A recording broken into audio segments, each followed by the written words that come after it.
What's up, guys? I've got a cool little bonus episode I wanted to share with y'all. And some of you that listen may know, and some of you may not know, that I used to host another podcast as well called Living Fully Loaded. On that show, I would have guests of all calibers on there.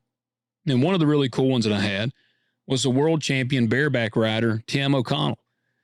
And I was watching NFR last night, and I got to thinking, man, it's been probably 3 years since I had that conversation with Tim. Thought, what better thing to do than to dig this episode up out of the archives and share it with you guys. It'll be bonus content. You'll still get your regular episode on Friday. The normal Talk Dirt to Me episode will still drop, same time and everything. This is just a little bonus for you guys. If you're into the rodeo world, into the NFR and all that stuff, I think you'll really enjoy this. You'll get to kind of pull the curtain back and hear from a guy that was a champion. He is a champion in that world. And so Tim was awesome. I still am grateful for this conversation I was able to have with him. Guys, I'd love to just share it with you, and I hope y'all enjoy it. Ask that you would leave us 5-star ratings on Spotify, on Apple, and please do hit the follow button on Spotify and Apple as well. That just shows people care about following the show. It helps us out. It helps grow the exposure, help us push this show to the next level, where then we could have Tim O'Connell perhaps in studio. So, guys, do that for us. And again, I hope you enjoy this episode. I hope it is fun. It was a cool thing that I got to do. And again, we will see you on Friday for the regular show. Thank y'all.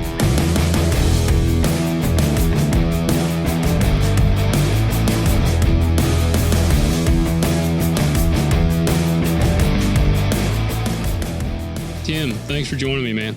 Hey, thanks for having me. I really appreciate it. Absolutely. So Tim, I told you I like to do this stuff where it's some fun kind of warm up questions before we jump in. And so the first one I got to ask, if you had to watch one film for 24 hours in a row, what are you watching?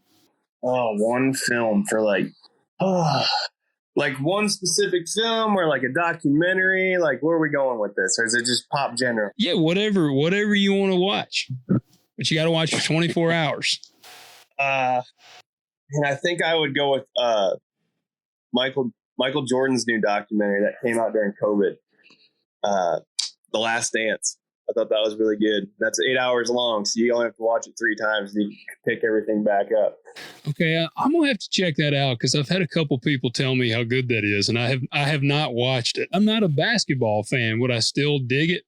I mean, I'm not a basketball fan at all either, but I am a fan of people that do amazing things and extraordinary things. Like, I had no idea what that guy went through and what he did to become who he was and everything like that. And the film they got on it from the 90s that they held on to for 30 years to make this film. And I think it was a lot better than, I don't know, expectation, because it was during COVID and there was nothing else to watch. It was like it was the best thing you could wait to be on TV, because everyone was stuck in their house and you had nothing else to watch except this documentary on one of the greatest athletes of all time. Yeah. Well, that's what I'll look into it, because I know I've seen some great memes that have come out of it.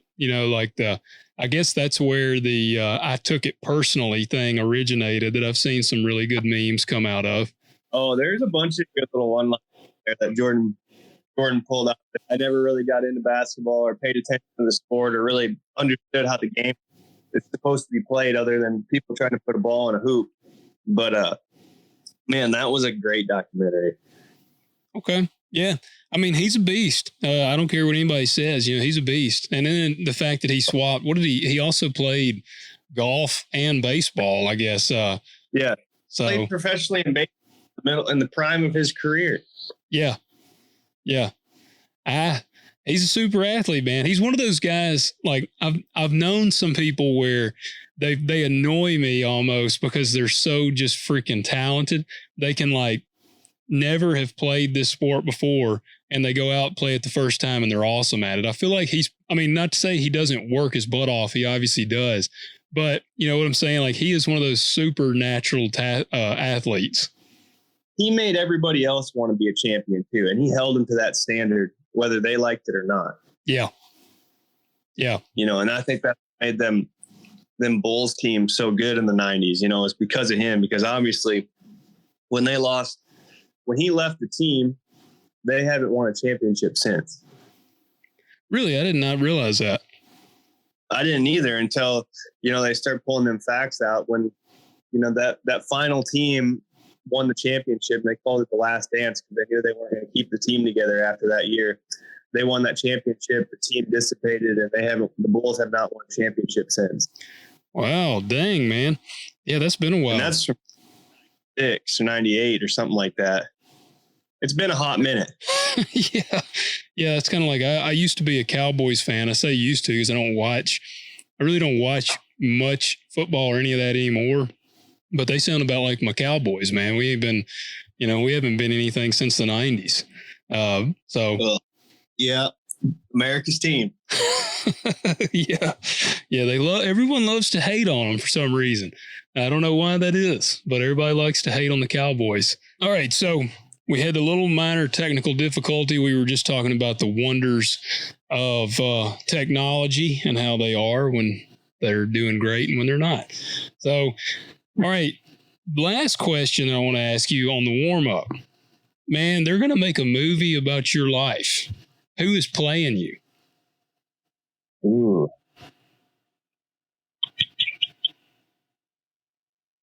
Man, that's a good question. I'm going to go with Chris Pratt. Okay. Yeah. Chris is solid dude. Yeah. You know, I was expecting Denzel Washington. I mean, I would love for Denzel to play me, but like, I just don't see.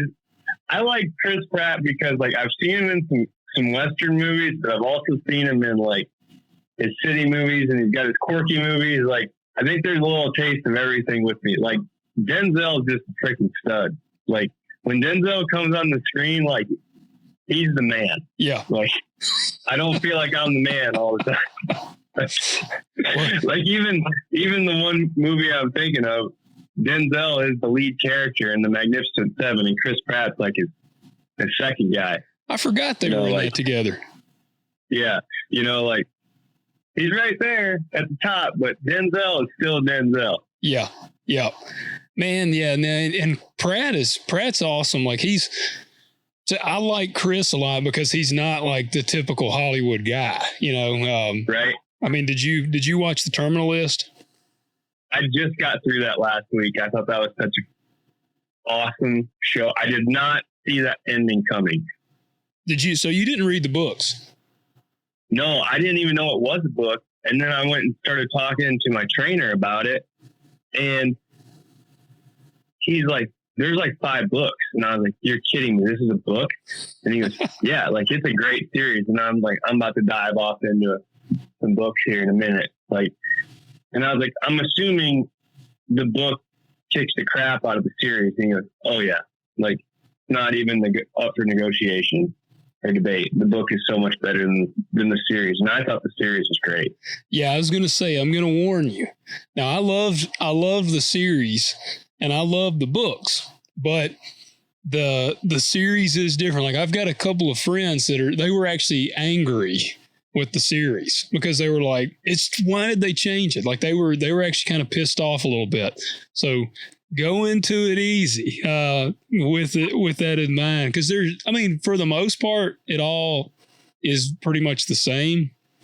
But there's little changes that they made that are kind of, you're kind of like, why'd they change that? Like, because the book is awesome. I mean, the series was great. And the author of the book, he gets killed in the show. Who is that? It's like the 3rd or 4th episode. Do you remember they're at like a cafe? And I don't guess people have had time to watch it. If y'all haven't seen, this is one scene. Is the author the hitman in the cafe? Yes. That he shoots in the car? Yeah. Yep. That's the author. That's Jack Carr. Okay. So now this is all coming together. Because I listen to Rogan's podcast. Yeah. And I've heard, like, I didn't put 2 and 2 together until this point in my life. Like, I was just this many. it was on this day and I was this old when I figured out I put all this together. Yeah. That makes perfect sense. Yep. Yeah. He comes. I got done with it. Like my buddy, he joined the Air Force, and he was called me after this. He goes, dude, you got to watch Terminal List. And so I binge watched it, and we got talking afterwards. And like, he goes, I'm not telling you a single thing. He's one of them guys that'll tell you the whole series before. Like, I'm not telling you, but he legitimately didn't tell me anything. He goes, just call me when you're done with it. So I called him when we were done with it. He goes, first thing he said, what did you think of the ending? And I was like, I don't know how to feel about that. Like, dude, I had mixed emotions on the ending of the. Dude, you do, yeah.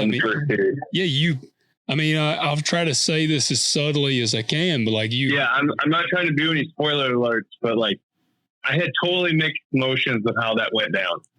Yeah, yeah. I mean, and because you like the guy, you like him. Yeah. So, and he gives a pretty compelling argument on his side. And so, yeah, well, and even, all right, see, so and what he did, kind of like what he did in the whole process and like his reasonings behind it. I was like, man, I almost wonder if it was justified at that point, but at the same time too, I get it. Like, yep. Yeah. So I was the same way. And the book is, that all happens in the book. But I will say the show almost made the guy more likable. Like in the book, the way it goes down, you're not necessarily, you're not really bummed about the ending, I guess. Whereas in the show, you want the guy to survive, at the end. I kind of like, and I think you want him to survive because I think he is a great actor too. Oh yeah. Taylor's awesome. Look, like he was great in Friday Night Lights. He was great in Lone Survivor. Like he is one of my favorite actors out there. Did you watch Waco? I haven't watched Waco. Oh man, that's I'm gonna put it on the list. Dude, watch that one. If you like Taylor, that plays Ben in the show, dude, you got to watch it. And I guess I just dropped a bomb on some people there. Sorry. Yeah, and if they listen to this show, I've been telling them to watch Terminal List, so you should have done watched it by now. But anyway, like Terminal List is pretty much everywhere. If you go on any app that's got a streaming service, Terminal List is like one of the first things to watch. So it's your own fault at this point. That's right. It's been out for a minute. Yes, man. That's like, I've had people before that have gotten mad when I've dropped or not really gotten mad, but they say I've dropped spoilers about like Lord of the Rings or something. And I'm like, dude, you've had 20 years to watch that movie. Like, you ain't watched it by now. You ain't probably gonna watch it. Yes. So, but, no, dude, I'm the same way with Taylor. Taylor was a beast. Everything I've watched him in, I liked him in. But Waco is probably one of my favorites. And it's different. It's about that David Koresh or whatever that's like they were like a religious cult. And the government ended up like killing all of them. It's a true story. And it's really wild stuff, which I mean, I can get on the conspiracy theory kind of train sometimes. I'm a little untrusting of my government. So like watching that, you're really like, wow, this is crazy. So definitely check out Waco. Yeah. Speaking of the government thing, we won't get into that very hard, but there's a comedian that once said, and I'm going to butcher how he actually does the joke, but he goes, there's two things in a person that I don't trust. If they're not scared of bears and they don't believe in conspiracy theories. And I was like, and then he went into, he goes, think about this. He goes, I'm a father. He goes, I don't tell my daughter everything. I tell her some truth. He goes, if you don't lie to your kids every once in a while, do you think the government is telling their kids everything that's going on in the government? That they're just an open book to society? And I was like, that's a really good point. That's a great point. That's a very good way of looking at it. Never thought of it like that. But that's kind of, recently they released, it was probably 3 months or something ago, they released their UFO files, like declassified them or something. And it was pretty cool. Like they were basically admitting that there's UFOs and all this stuff. But that's what I told some people. I'm like, all right, if this is what they're telling us, what are they not telling us? Like, man, there's got to be that kind of thing. Like they might give you a little taste of something, but they ain't giving you the whole truth. Absolutely not. Yeah, no, definitely. And that was me. I'm like, dude, it's no telling what they've actually found then, if that's the case. If they're putting it out there like, okay, yeah, we found UFOs, like, or we can verify it, this and that. Then I'm like, so what do they really got? Is there like a little green man in some building somewhere? Yeah. I mean, when COVID was in its height and then there was all them people talking like they were going to go storm Area 51 and the government just said like, and like Area 51, they say it's deep underground, 30 miles in the center of this desert, like where the checkpoint is. Yeah. And like the people were talking how they're going to storm the gate, and they said if you get a mile into the like we're just going to gun you down. Like the United States government is saying this. Like, okay, well you guys got something in there that you just don't want people to know about. Yeah, I know, man. We just recently watched National Treasure with my kids. I have 4-year-old twins, and I love National Treasure. So we watched it. And that's exactly, I'm kind of thinking about that because the second one, they get this secret, the book of secrets that the president has. Yeah, the book of secrets, yeah. And I told my wife, I was like, it would almost suck to be the president in that case because you could read some of these. I wouldn't doubt that there's something like that. But if you read them, you can't tell anybody. Like, that's what I'm like, that would be the worst part. Like, you can't tell nobody. Like, if I found out somehow what was in Area 51, I couldn't even tell anybody. That would be the worst part about it. Mm-hmm. I mean, that would be like, if I was the president, like, that would be like the one thing that I would want to know. Like, where's my office? Where's the book of secrets? Let's go to Area 51. Yep. Like, yep. I want to see some stuff now. Like, if you're going to make me out to be the bad guy of the United States of America for each side, if I'm going to take all these hits all the time, I'm going to know some stuff. Yep. Yeah. Oh yeah. Like as soon as that'd be like day 2 on the job. Like day 1, they'd swear me in. That night I'd go to sleep. Next morning I wake up and they'd be like, we want you to meet with so-and-so. I'd be like, not until I see what's in Area 51. Yeah. Man. Yeah. Well, dude, I like that. Chris Pratt, I think he'd be an awesome one for that. Maybe Taylor, either one of them could maybe pull it off. I don't know if well, he did cut his hair in that one movie. I don't know. I won't let the guy lose his hair like that. Yeah, he does have long hair in most of the things I've seen him in. Yeah. I mean, you don't want to take your man's hair like that when you grow it out that long. Yeah, that's true. That is true. Well, awesome, man. Well, all right, Tim, give us, people have kind of gotten a feel. The ice is broke there. Tell everybody, give us a little background on who you are, where you grew up and all that. And kind of the thing I like to do, I'll kind of jump in and out. So I may interrupt a little bit, but I'll be asking you questions about it. So just rock and roll. Yeah. So I grew up in a small town in Zwingle, Iowa. 93 people are in the town. We went to my high school with like 15 miles away to the nearest high school that we decided to go to. And, I spent most of my, childhood going around to rodeos with my dad. My dad was a pickup man for 30 plus years, picked up the biggest rodeos in the United States. My brother really kind of followed into that footsteps. He was a pickup man and a bullfighter. And also he's now a stock contractor for Championship Pro Rodeo. Awesome. And then, hey, I'm going to jump in right there. All right. Explain for people because I've got listeners of all calibers here. Some of them, they may not know the first thing about rodeo. So what is a pickup man? Okay. So pickup man, what I do professionally is I ride a bucking horse. I ride bareback horses. So it's the first event at a rodeo. It's the most physically demanding sport on your body. It's a very violent event. Yeah. But there's two guys that are out in the arena. Depending on the size of the arena, there might be more, but there's always at least 2 guys, and they're kind of like the roadies of the of the rodeo world, like the kind of also the unsung heroes. But like their job is once the whistle blows that tells me to double grab and start getting off the animal, they ride in together and they get me off the horse safely while also taking care of the animal and helping the animal like escort them out of the arena. Gotcha.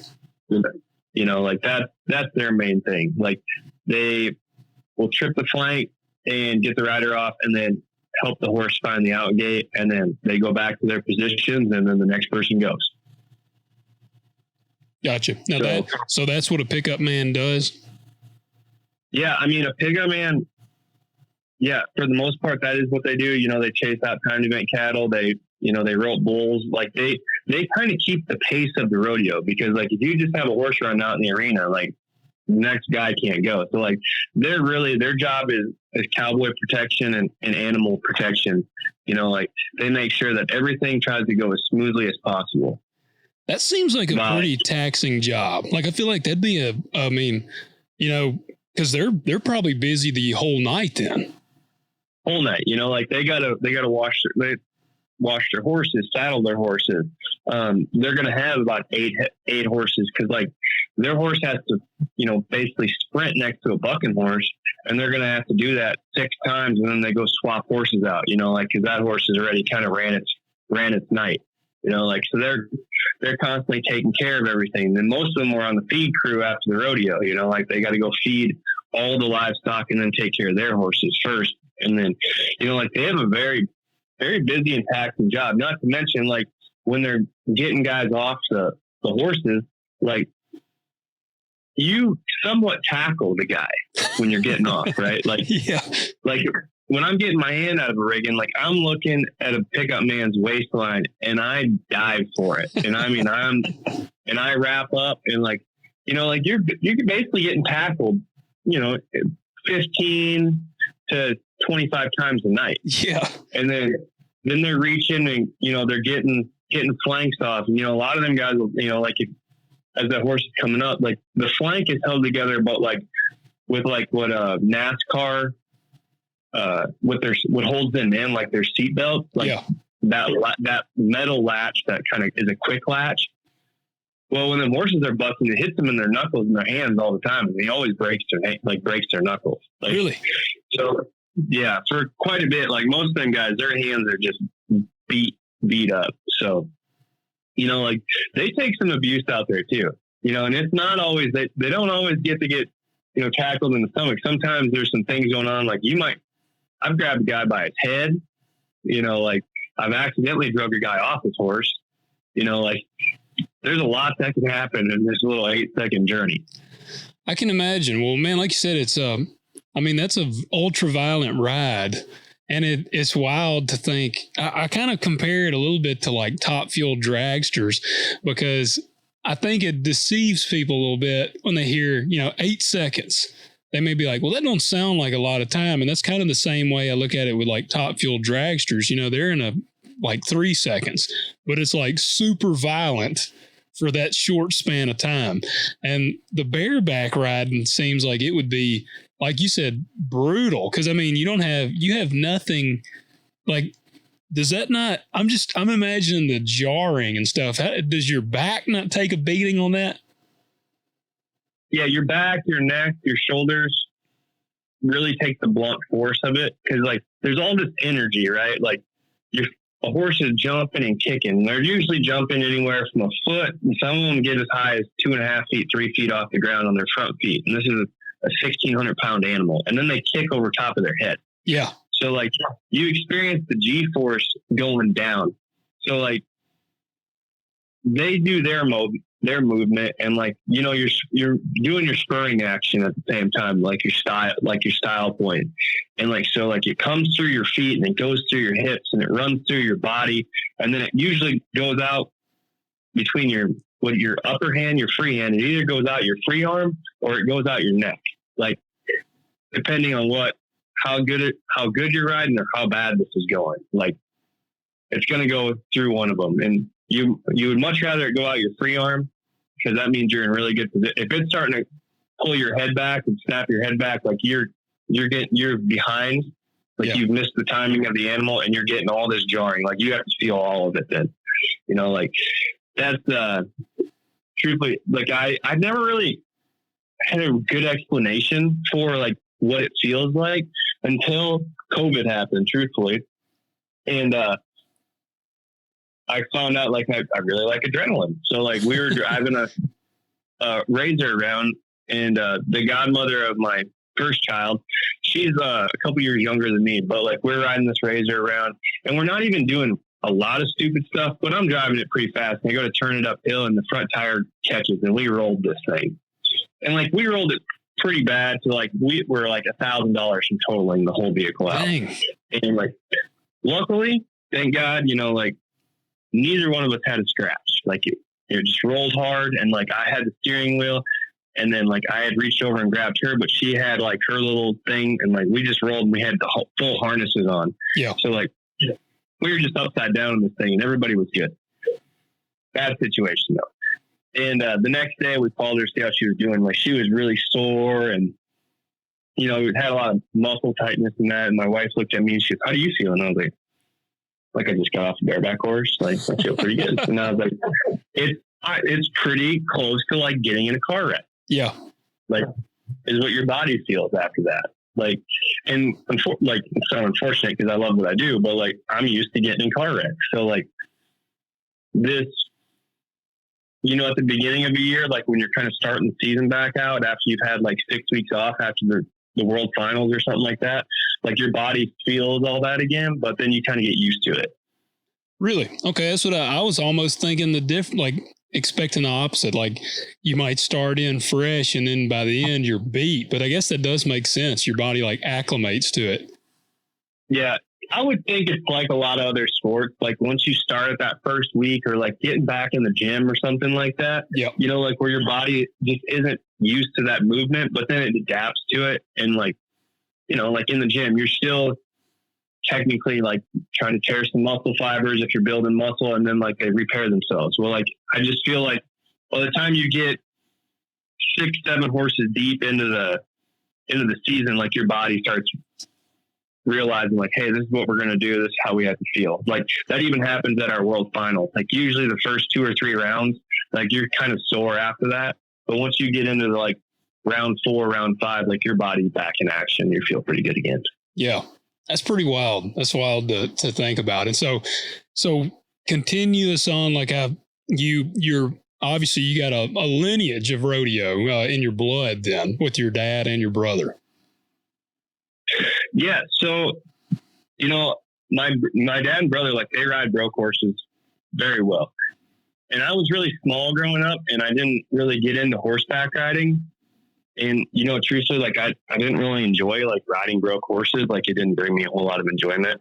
So like I kind of like stuck to different sports. Like I really enjoyed wrestling, and I wrestled all through high school.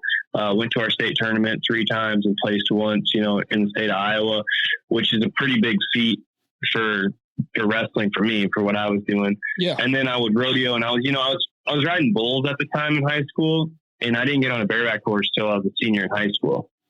I kind of like stayed away from it, and then found it late in my career. Not late in my career, it was super early in my career, but late in my high school career.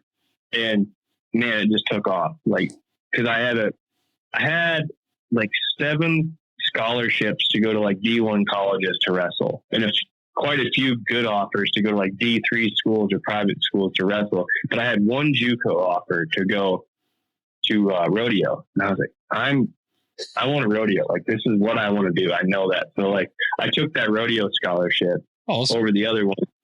And, they seen I was riding bareback horse, so they kind of upped my scholarship too, because it wasn't that good of an offer either to go to the JUCO. But now, did you get pushback on that? Like, or was your family like, were they like, oh yeah, go to rodeo? No, I mean, like they kind of left it up to me, right? Like, I made a deal with. So this is kind of like, I feel like this is how this God worked perfectly, right? So I made a deal with my grandpa that if I get a scholarship to go wrestle from the University of Iowa, that I would go wrestle for Iowa. Yeah. And he passed away like so when I was a sophomore, he passed away when I was at our districts for like, that's the tournament to make it to the state. Like you got to go through your sectional, your district, and then the state tournament. And I had a really tough bracket. Like there was 3 of us that were going to place in the state tournament in the same 4-man bracket, and only 2 went out.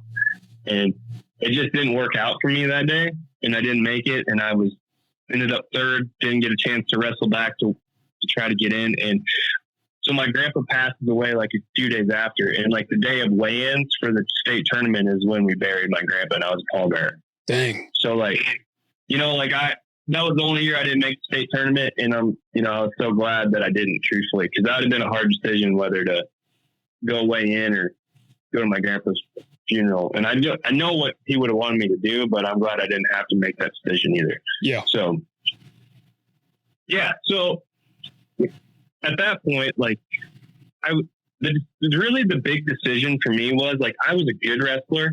Like I hated losing more than I liked winning. I think that's the best way I can put it. Yeah. Like if we got into close matches and we went to deep waters, like I was going to start throwing technique out the window and start going for blood until I got up on the point. Like we were, so my senior year, there was 4 of us seniors that had done really good at the state tournament. And it's one of my really good friends' dad, he's like, do you want to go to the national tournament for the NCAAs?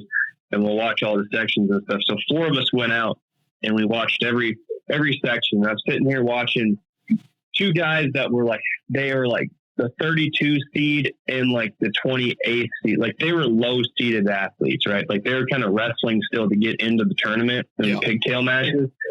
And I'm sitting there watching them and I'm like, this is probably the weight that I'm going to end up wrestling at.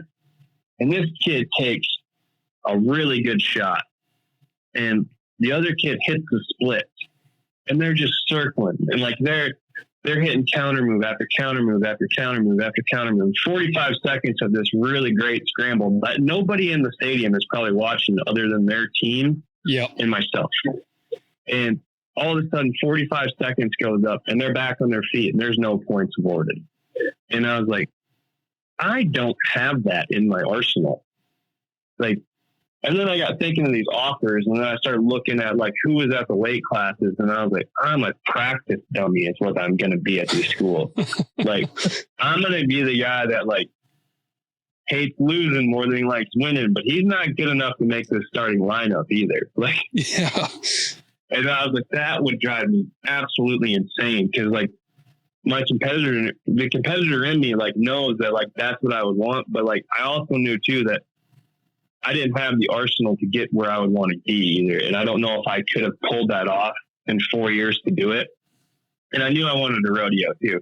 So that was really my deciding factor, was watching those 2, which neither one of them placed. They got eliminated from the national tournament too, like in the next round too. Like, I was like, that's just not, it's not in me to do this. I love wrestling, but this is not in me to pull this off. And so I took that JUCO scholarship, and it was just 3 hours down the road from my parents. So that was nice. I didn't have to go very far to go to my first college. And I was riding bulls and I was riding bareback horses.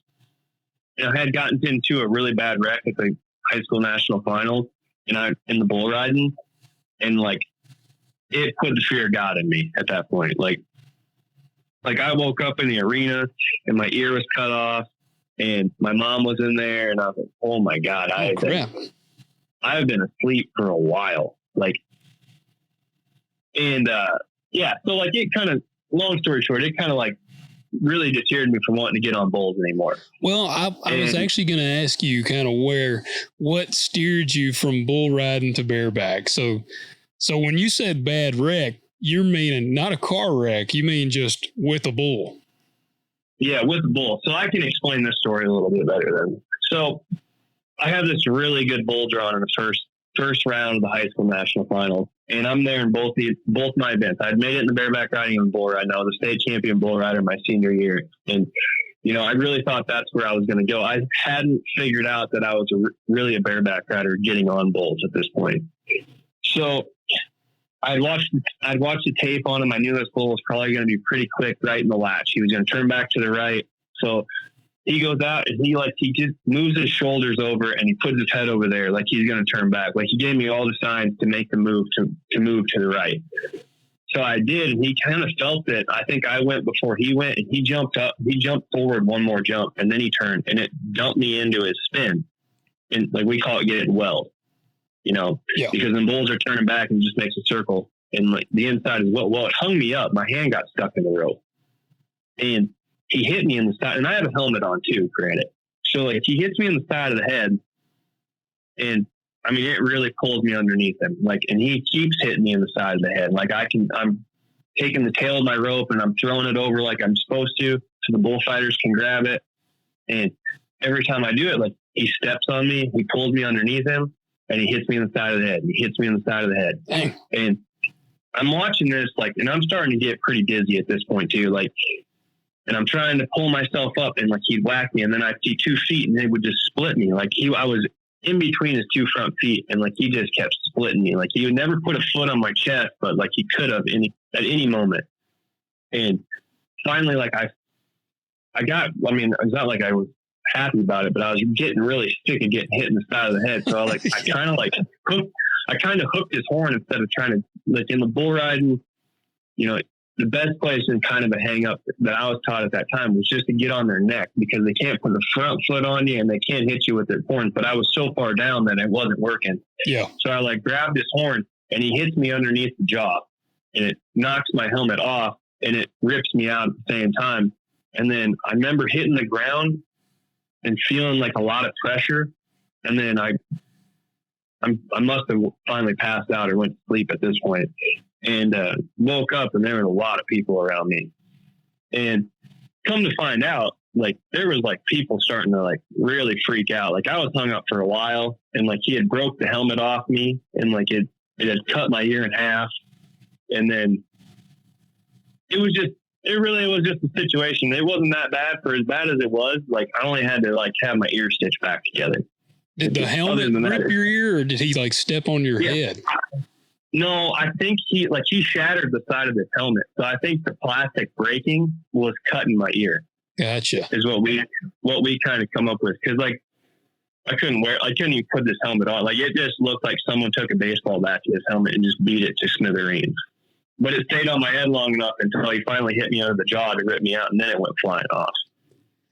So I realized at that point, like, man, and I had to get on another bull later on in the week too.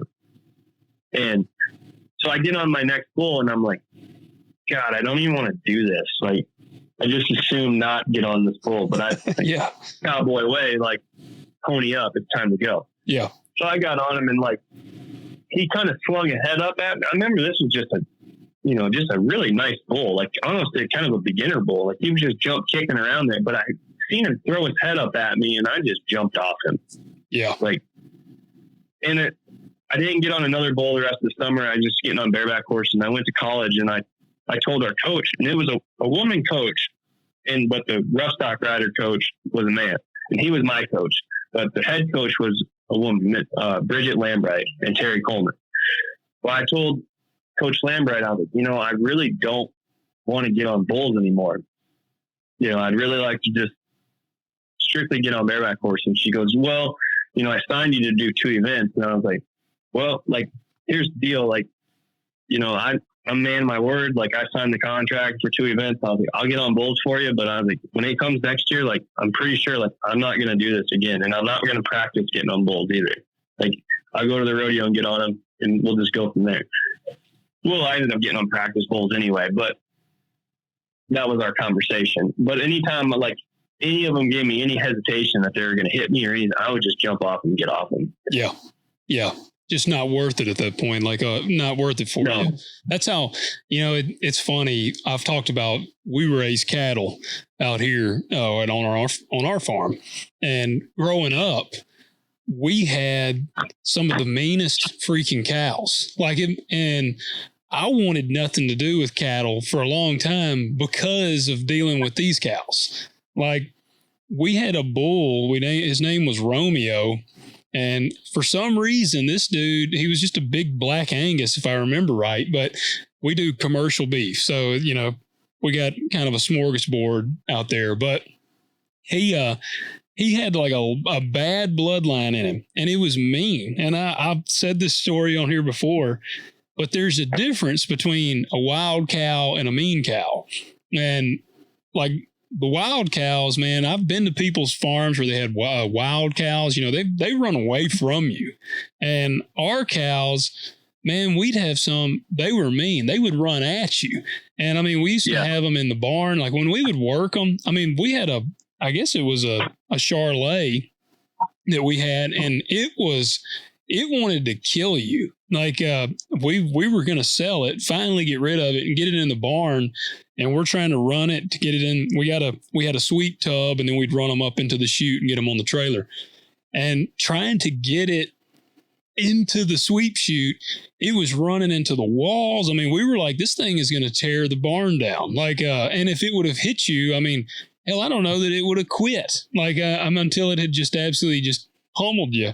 And my dad, he had been dealing with cows, oh man, probably 50 years of his life, 40 something at least. I mean, when he was old enough to start dealing with them, because my grandfather had cattle, and my dad wants nothing to do with them anymore, because one of the last times that we've really worked them like we need to, one of them got after him and it hit him in the head, and it like busted the bone, I guess kind of like his orbital cheekbone or whatever. Like he's certain that it broke it. And he was messed up, hit him in the leg, like, and it hurt him. It tore him up pretty good. And at that point he was like, I don't give a damn about these cows anymore. And so I get what you're saying, man. I mean, that's how I'm just now finding myself kind of messing with them again, because I've got some that I actually took in from bottles. They were bottle calves that the moms abandoned them. And I mean, you know, they're gentle, like they're really gentle. My kids can mess with them. Like I got 2 young bulls that are like, they're probably 800 pounds that I'm raising. They're a year old or so. But they're gentle. We even they're named, unfortunately, so that makes it harder to get rid of them. But that's Mo and Curly is their names. But oh yeah. So I get it, man. And I'll tell you, like having these nice cows, I kind of enjoy messing with them. But dude, I completely understand what you're saying on that. Like that was the place my dad got to. He was like, you know what? I don't care enough about doing this, and it doesn't mean enough to me to get hurt or killed by these things. Well, that's kind of like who was going to lead.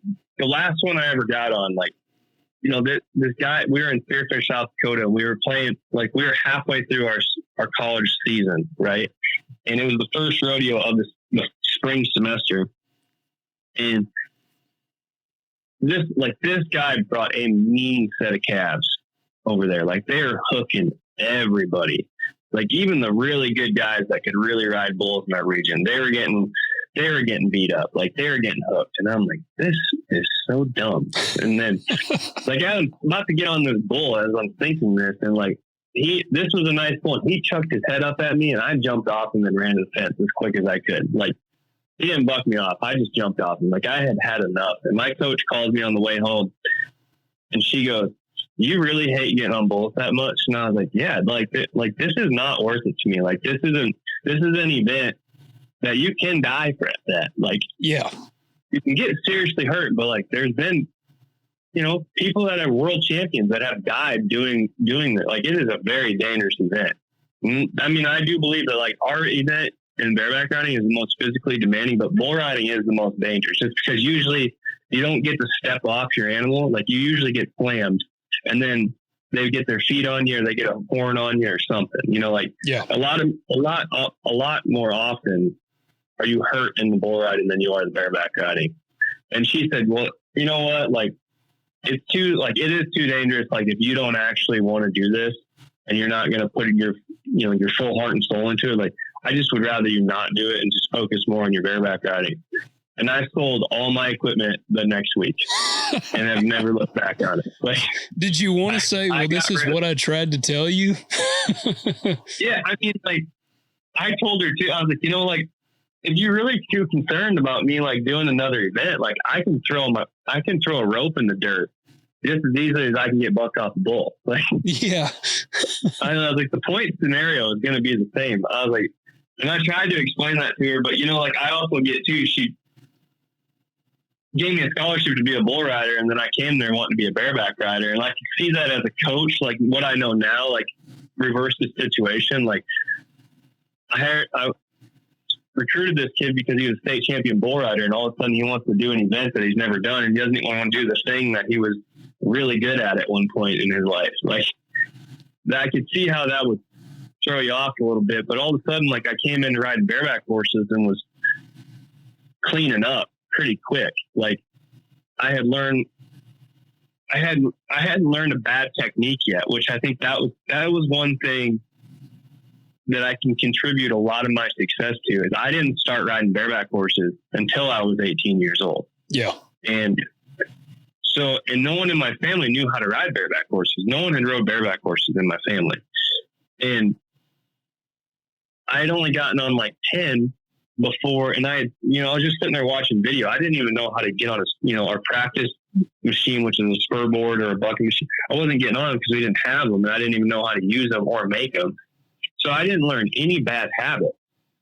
And then by the time I got to school, like I had a coach there teaching me fundamentals from the get-go, like the right way to do things. And my body was big enough that I could take a beating, because like that first couple of years, like you take a beating because you don't know how to pick timing up correctly. Like I was getting horses rode, and I was riding pretty good, but like you still get beat up. Yeah. In that first couple of years. Because you haven't learned how to dissipate that energy, I guess. Yeah. Like you haven't like honed in the craft, but like I was moving my feet. I was figuring the style out. I was riding pretty much everything that I was getting on.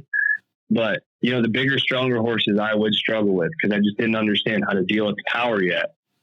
But I was learning how to ride those right away from having a coach there. And he was a bareback rider too. So he, like, that was his sport. It wasn't like I was learning how to ride bareback horses from a bull riding coach. So I thought that was one of the best things that happened to me in my career, was waiting, and then also having a coach there that was a bareback rider that knew the proper technique and not picking up a bad habit that I had to break. Yeah. Before moving on. How does it compare? Like what are some of the differences from riding a bull to riding bareback, like as far as the techniques and things like that? Oh God. It's like, honestly, I've kind of dabbled in most of these events, nothing on the roping side or anything like that, or the timed event side, but I've rode all three rough stock at some point in my career now. Cause later on, when I transferred to Missouri Valley, they had me get on saddle broncs too. Like all three of these events are like comparing apples to oranges. Yeah.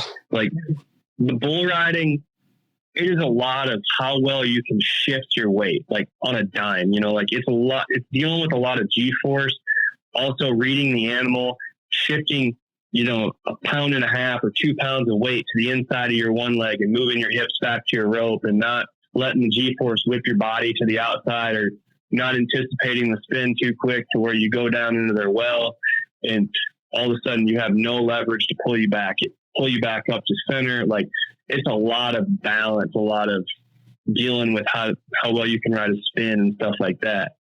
Where like the bareback riding, like it's kind of just a dog fight. Like you're letting this horse do their thing, but you're picking the timing up from the front of this horse, from your feet, with your feet and your spurs, making your spur motion. Like, we get our points from spurring and how good it looks, but it also keeps us on the animal. It keeps us in time with the animal, and you can, you're basically doing, high knee crunches. Yeah. Like, like you're bringing your knees basically to your chest and your feet to your pelvis, and then you're exploding everything back down to meet the animal before he or she, however you want to do it, hits the ground. Like you want to be in the front, back in their neck before their front feet hit the ground again. So you have to do, like, once they jump and go, like you got to bring your feet to your rigging and push it all back down, catch and like make this move before they hit the ground while also dealing with all their G-force going up and down. Yeah. Is it? And then the saddle bronc riding is like, there's 1.5 million things that can happen to get you bucked off because you're dealing with a lot of equipment. You got the most equipment to hold on to, but it's the most confusing. You know, you got to deal with you still got to deal with the G-force, but you're trying to pick timing up and ride this horse like a rocking chair while holding on to a rein, and you have a saddle, but like, it's not your normal saddle either. Yeah. Yeah. There was so much going on in the saddle bronc riding, but like you can have the longest career from being a saddle bronc rider because once you figure it out, it is definitely the easiest on your body. That's what I would imagine, having something to kind of, I'm sure that takes some of the force off your body, having that saddle. Yeah. Like a lot of it is running your hips and your legs. And like with them being able to hold on to a rein, which is holding on to their head, like they can kind of kick them horses' head back up to them a little bit, you know, depending on how strong the horse is, you know, like you have more control of the animal than any other event on the rough stock side, for sure. Is that, now I'm just imagining this and maybe I'm wrong, on the bareback versus bull riding thing, is there more whiplash on the horse than on the bull? Oh yeah, for sure. That's what I imagine it'd be like a quicker, thinking of the speed of a horse. I mean, a bull can be very fast too, but I'm just imagining with the speed of a horse that it would be much more whiplash to it. Yeah. I mean, there's way more whiplash. Like I said, like kind of earlier, like a lot of that G-force can run through our head, and it's always going to kind of snap your head back no matter what, even if you're in good position or not. Like it still goes through your hips to your back to your neck. And a lot of us will wear neck rolls. A lot of us have neck rolls that we put on. There's only a handful of guys, like I can count on one, that don't wear a neck roll, and their reasoning I don't think is very good, but that's them. You do you, boo. What is it? They don't want to look cool? No, I think their reasoning is like it helps. Sometimes like guys will put their neck rolls on a little too tight, and like the whole point of like the head is like you want your chin on your chest. That way you can look at your target. And some guys will get feeling that neck roll in the back of their head, and they'll kind of start pushing on it, and they'll pick their head up, and like it kind of deteriorates their rides. Like these guys that don't wear neck rolls, like they like it hurts a lot worse. You know, it's like when they take the snap, like they take all the whiplash snap, but then they have to put their chin all the way back down. It's kind of like a reminder, like put your chin down, because like you're hurting your neck at the same time. Yeah. Like you can kind of it'll wake you up a little bit in the ride per se. Like, hey, you're not putting your chin all the way down. Like your head's about to snap off the back of your head. Like, about to snap off. Like put your chin down. Like it's kind of a reminder for them, I would say, more than it is like, I don't want to look cool. Yeah. Yeah. But at the same time too, like that's your neck. Yeah. It's a pretty important body part. Yeah. Yeah. Mediocre thing that keeps your head on. Yeah. Yeah. Well, that's kind of, I've always thought, the cool factor, like especially thinking about like on bull riding, there is a part of me that still appreciates the guy that goes out there with a cowboy hat on. There's a part of me that's like, all right, everybody's wearing a helmet, and then you got like the one dude that comes out with a cowboy hat on, and it's like that guy must just truly like I feel like he can't just be doing it for looking cool as much as it's like, dude, he's just going to wear a cowboy hat, and he's okay. Like they have to know the danger that they're going into. Yeah, I've talked to like the JB. I've talked to JB. JB just like, the old school, like the last of the dying old school cowboy, right? Yep. And, that's JB Mooney for you. Like he wore a helmet at one point and then didn't. And I think it's really for that reason. Like he took his helmet off. Like I don't know why you wouldn't wear a helmet. There's so many different things that can happen on the back of a bull, and the the wreck can be rough. You know, like what a caged mask can do, or like, you know, like there was an instance with Dalen Swearinger, who is the PBR World Champion this year. He got his head stepped on in one of the events, and like it shattered like what they call like the standard, like the golden standard for helmets, like shattered the side of it, and he got on a bull the next week. You know, like, dang, yeah. So what would that have done to his freaking head had he not had that on? Yeah, what would that have done to your skull? I mean, like, it stepped pretty much on his temple. Like, it could have, like, if you don't have a helmet on, like, you're talking about maybe that's going to kill him. Yeah. One of the best bull riders on the planet. Like, so I see the, what's the word I'm looking for? The nostalgic reasoning. Yeah. Maybe. Yeah. Of why you wear a hat. But the common sense reasoning, I think, trumps it. Yeah, well, I kind of picture, you nailed it pretty well, what I was thinking on, like with JB, because, you know, he's like, I mean, dude, I think he smokes, you know, I mean, he's like.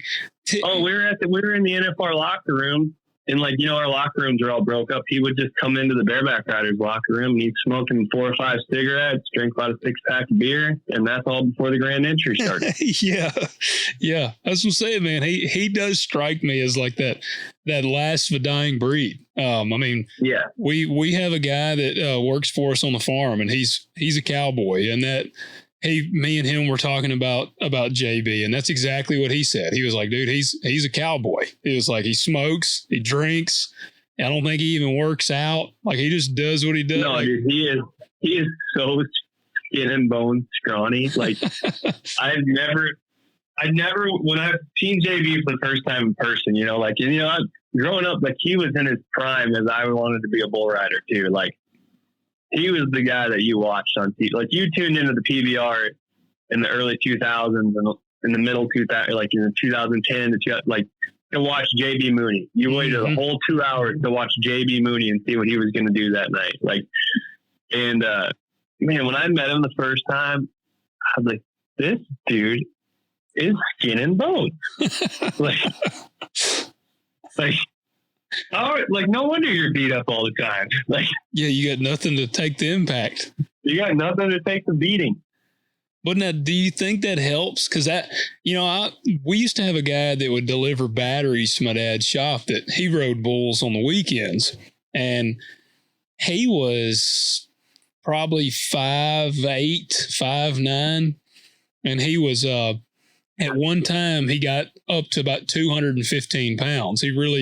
He was like hitting the gym and all this, and he came back in. We hadn't seen him in a while, and he had slimmed back down a bunch. I mean, he was down to like 165 or 170 or something. He had lost a bunch of weight, and we were like, "Dang, man, what'd you lose? You had beefed up." And he said, "Yeah, I was terrible at riding." And he said, "I was too big." He said, "I was trying to hold on too much weight." He said, "I'm a way better rider, lightweight." Because I had even told him one time, I was like, you know, I was a young kid. I was like, I think it'd be cool to ride bulls, and asked him to show me. And I was I'm 6'1", and he was like, "You're gonna have fun trying to ride bulls." He said, "Because he's like, you're just too tall." And I mean, I had never thought about, like, you know, your weight or your height or any of those factors coming into play, but you know, maybe that's a strength of his, being as skinny as he is. Yeah, because he is kind of tall, and I think, you know, I've talked to, I talk more about it with Cody Lambert more than I talk about it with anybody else. But like, there is, like, I do believe, like, there's a fighting weight for everybody, like where you're most agile, but you're strongest, right? And like, you don't want to be that big as a bull rider. Like, you got to shift weight and control a lot of your body while trying to watch this bull and figure out what they're going to do. And like, in the bareback riding, like when I went to my first national finals in 2014, I got absolutely destroyed in the eliminator pins. Like, I still think there's a dent in the Thomas and Mack from the second round of the NFR in 2014, where that horse piled me up and slammed me to the ground. It was PTSD power play of Sammy Andrews. And that, like, murdered me into the ground.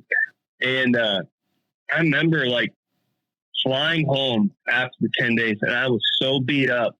and we were taking off from Las Vegas airport, and I was looking out the window and I seen the Thomas and Mack, and I told myself, like, when you come back here again, like, things are going to be different. And my wife told me at the time, she goes, I think you're too small. Like, you know, like, I think you're too small to be doing this. Like, what you have for goal set, like, yeah, I think you need to be a little bit bigger. So that's when I hired, like, my trainers, and, like, they have stacked from that time to this time, you know, like, they have stacked probably close to 20 pounds on me now. Yeah. Of good, you know, quick twitch muscle. And now I walk around, instead of walking around at the NFRs at 140 pounds, I walk around there at 160. Yeah. Yeah. And can you know, is it, and you can tell the difference on, like, you think it reduces the beating that you take? I think it reduces the beating, but it also helps me fight back. Yeah. Like, you know, them bigger, stronger horses, when they're starting to do their thing of how they get everybody else out of position, out of control, because they know how to use their weight against you. That 20 extra pounds that I have lets me use my weight back against them. Like, I'm strong enough to take their G-force and fight back still, where before I would take it and I wasn't strong enough and they would string me out and then pull me down. Yeah. You know, like, you're attached to the back of their withers by your hand, right? And, like, you're trying everything to keep your hips underneath your hand on that rigging, but sometimes they're just too strong. And, like, when I was at 140 pounds, like, they were too strong. But at 160 pounds, like, I don't believe there's a horse in the world that's too strong for me. Yeah. Yeah. So how does a guy like JB do what he does at his size? Well, I just think, like, what he's done, he's figured out what works for him. Like, there's a lot of things that he does that people don't see, right? Like, when he was in his heyday, like, he would stand on a basketball for a couple hours and he might walk around with that basketball, like, moving it, like, and then he is a cowboy, but, like, instead of putting a saddle on a horse, he would ride a horse bareback. Yeah. And that's how he would do stuff. And he would, you know, like, I always heard, like, that was the best way to learn how to ride a bull was, if you're going to practice, go practice on a broke horse, because you got to ride it for what it's doing, and you got to shift your weight on a broke horse, and, you know, you got to use your legs and everything else. And I think he used the old school cowboy way of doing it, obviously, to one of the greatest bull riders of all time. You know, where guys today they have, you know, bucking machines, and they are, like, I would say there has been a turning of the page. Like, a lot of these guys, even in my events too, like, everyone's in the gym now. Yeah. At some point. But, like, it's kind of moved away a little bit from the old school way of doing things, of riding horses bareback and doing stuff like that, to where, like, there's some newer technology out there. And, like, you know, like, I think from what I've seen, I think the best way to do it is marry both of them. Yeah. I think kids need to be in the gym.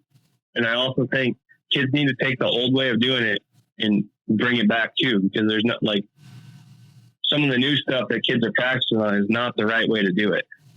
Yeah. Yeah. And I feel like, you know, you can train mechanically as much as you want, but there's still probably nothing quite like getting on the real thing. There's nothing like getting on the real thing. The real thing happens fast. And, like, you got to know your mechanics, but you got to feel that power too. Yeah. The only way to understand it is to do it, unfortunately. Yeah. And then, like, a lot of times, like, it'll break more kids' eggs than it'll bring one through. But the ones that come through, once they feel it and they understand it, like, they get this adrenaline rush, and then they're hooked. You know, like, then you don't want to do anything but. Yeah, which makes sense, man, because there's, you know, I've always imagined, I mean, even my bulls out here, which, I mean, we've had breeder bulls, you know, they'd be, heck, I think we had some, they were 2,200 pounds or something, you know, some big, nice bulls.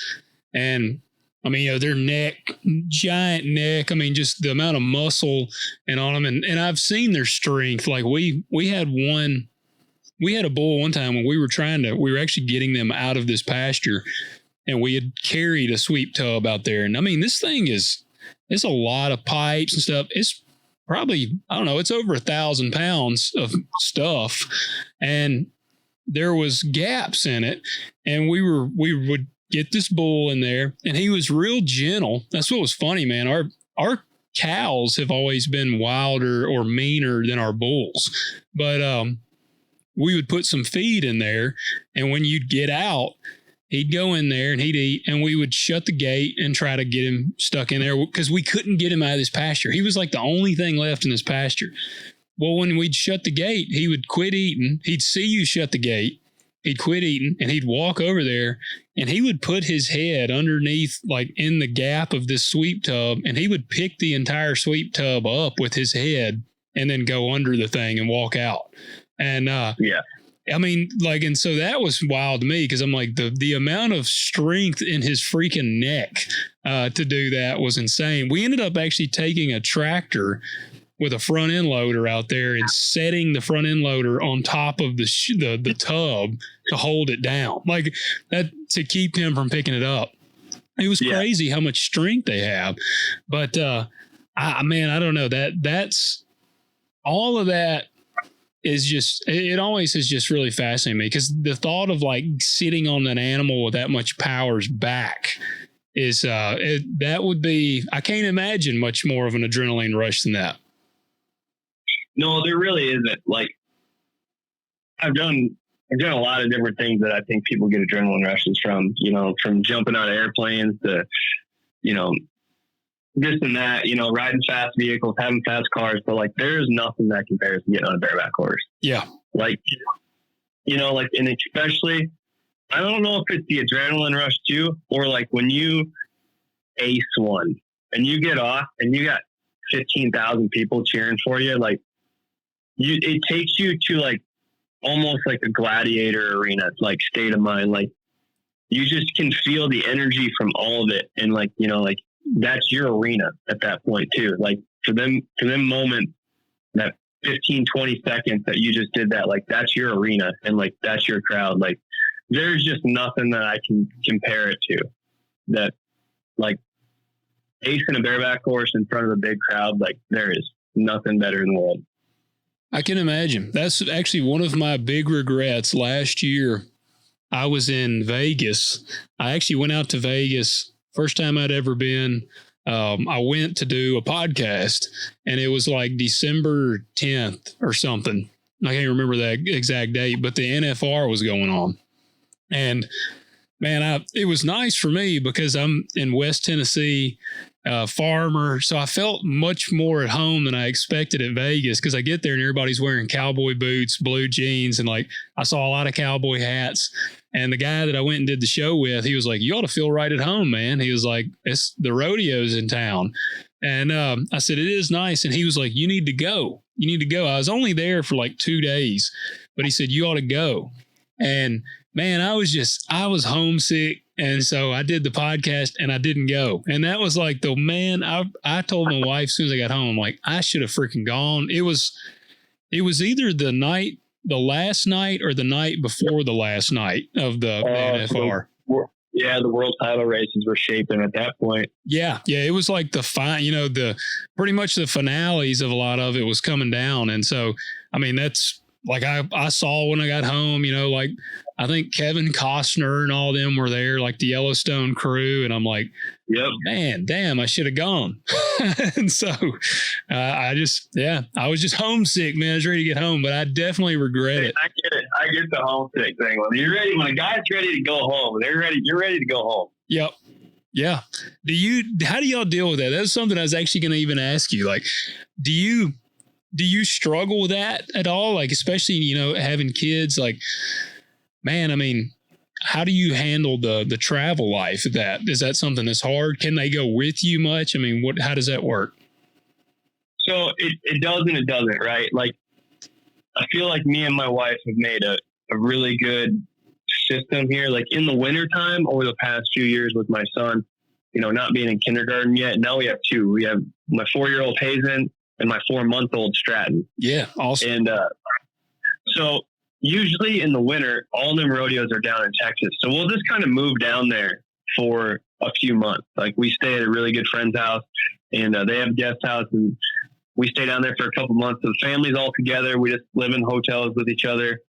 And I have my traveling partners. I travel full time with 2 other guys, but like, you know, you really don't have to be with your traveling partners during the winter, which is nice. So like I take my family down in the winter, and then in the summertime, like, you know, from late June to the end of September, like you go, like there's 4 or 5 rodeos that you're going to a week, and that's where you need your traveling partners. And there's three of us. There's 3 grown men that live in a truck and camper, and the camper slides into the back of a pickup. Like, yeah. But like we go, and we go hard. But like if I have 2 days off before I got to be at the next one, like I'm flying home. Like I will fly home for hours. Like there was one time last year that I flew home for 9 hours. Flew in, I knew we had a day off, but it was going to be like 2 weeks before I could get back home again, because we were going to Calgary. Yeah. And we had to quarantine up in Canada. So it was a kind of a weird situation, but I flew home, like caught a 6 a.m. flight, flew to Minneapolis to see my wife. She was up at her parents' house, and seen her, and then had to fly back out that night and get back to Denver so we'd get in a truck and drive to Utah and then go to the rodeo.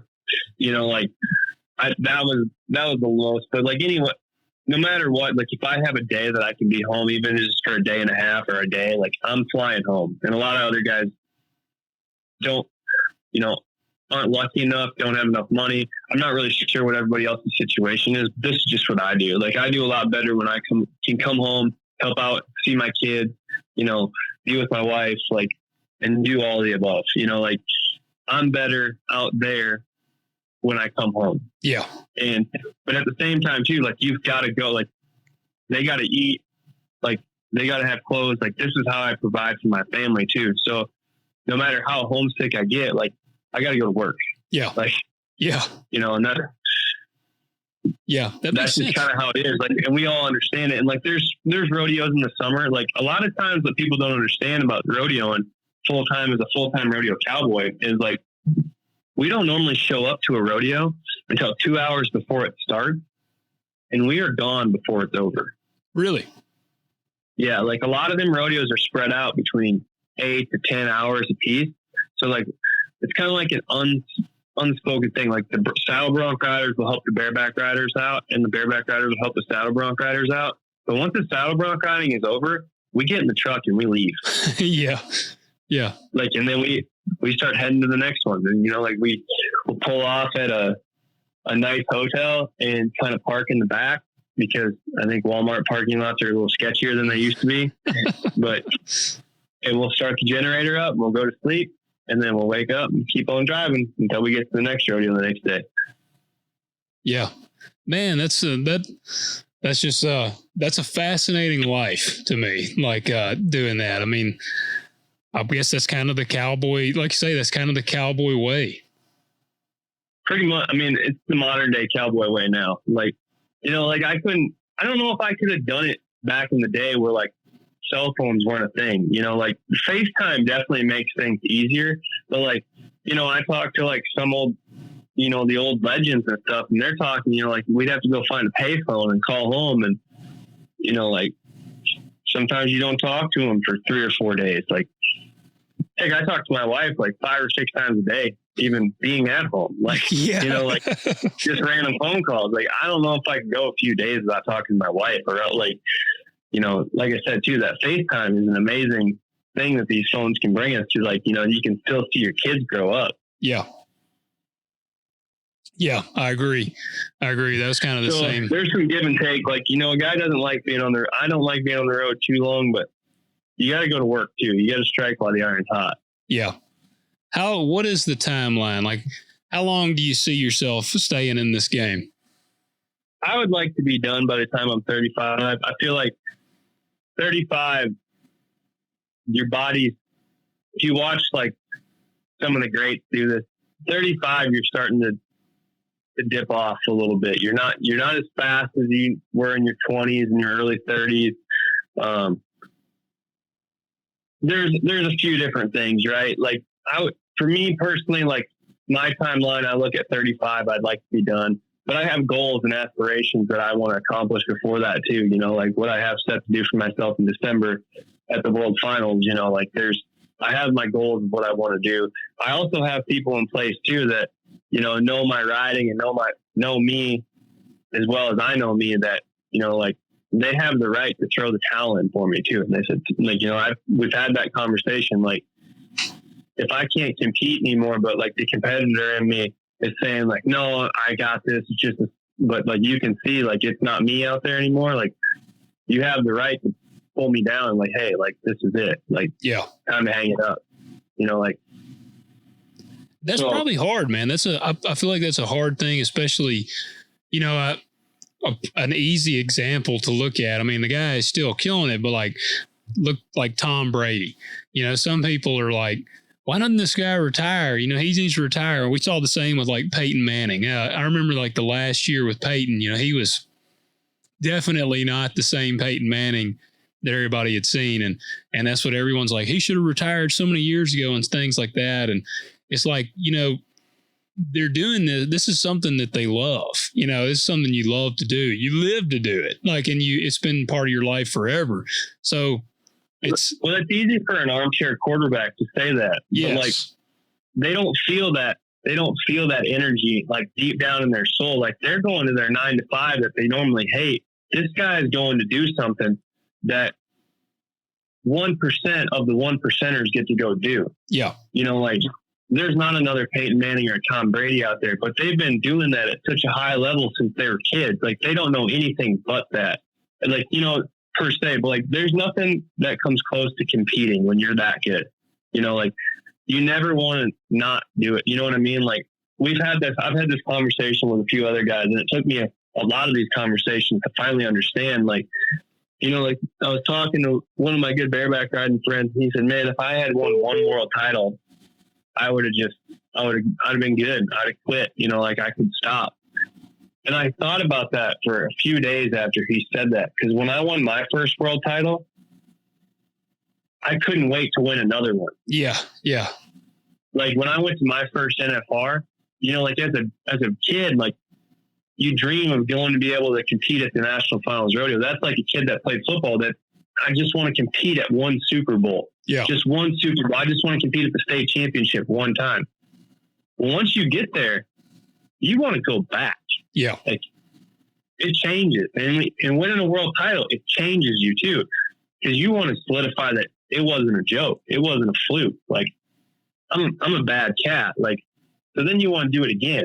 And then if you do it again, like, I won 2 in a row. I was like, well, now I want to be the best that's ever played this game. Like, I want more world titles than anybody has ever won world title. It's like an addiction, like, and like, you can't turn that off. You can't turn that drive, that passion that you have for playing this game off. Like, you've got to have people that you trust to help you make that decision. And I think Brady has that, but he doesn't have it too at the same time. Like, obviously he's not the same Brady he was 2 years ago when he won a Super Bowl, but like, he's still one of the best at playing this game. Yeah. He just happens to be 45 years old. Yeah. Like you said, it's easy for an armchair quarterback to sit there and critique people that have never done anything like that and put in that time, like, all the things that he's done when the curtain was closed. Like, no one will ever get to see except for his inner circle. Yeah.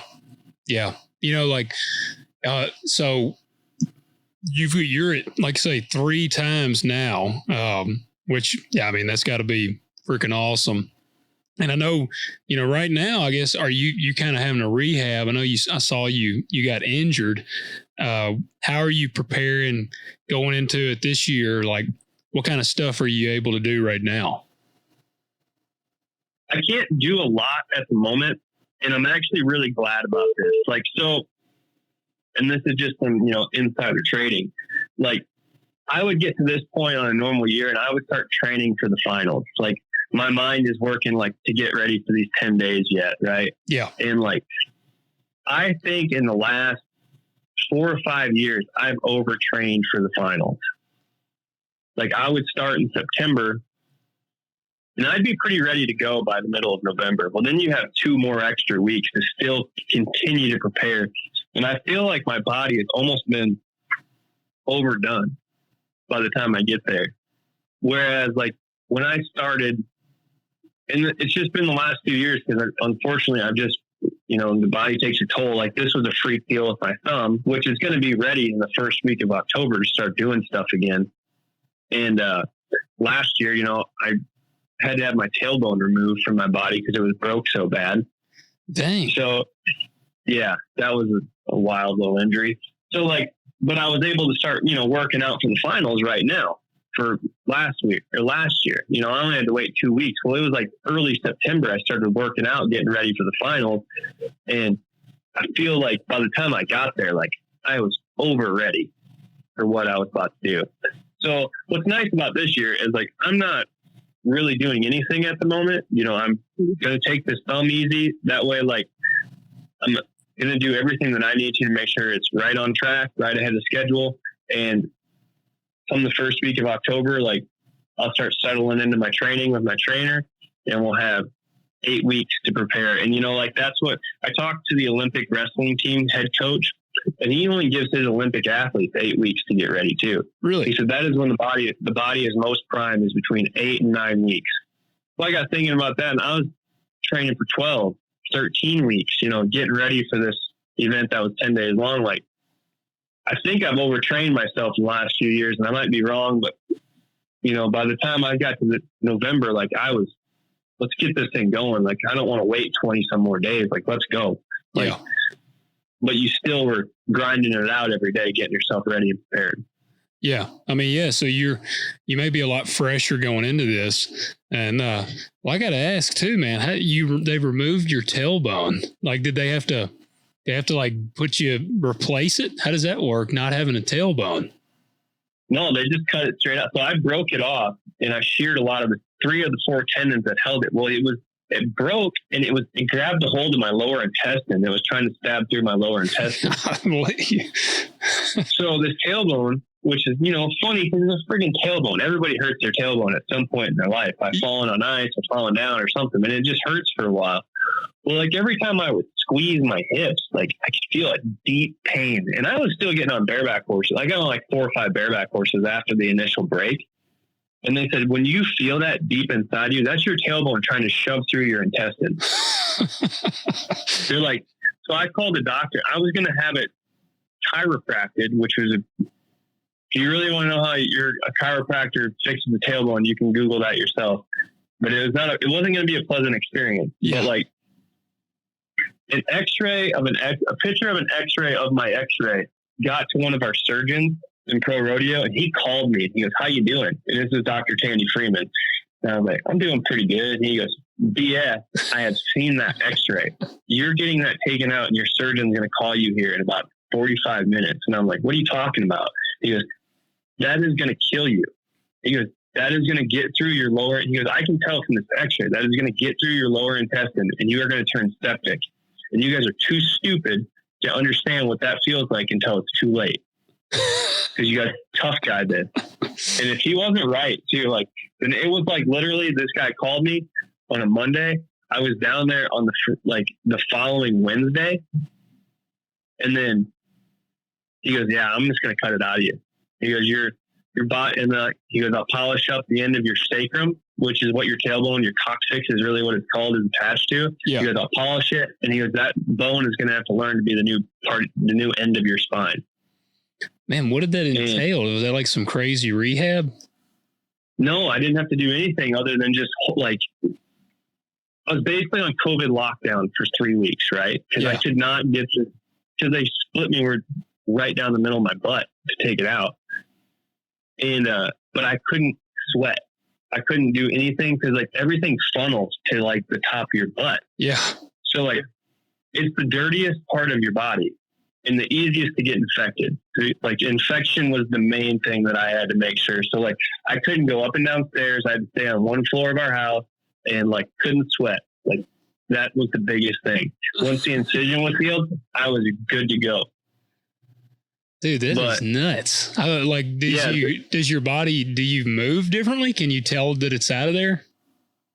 No, I can tell when I sit on a crappy airplane, like for more than 3 hours, like that bone, that my sacrum gets a little sore. So like I kind of move around a little bit more on planes, but like it took me like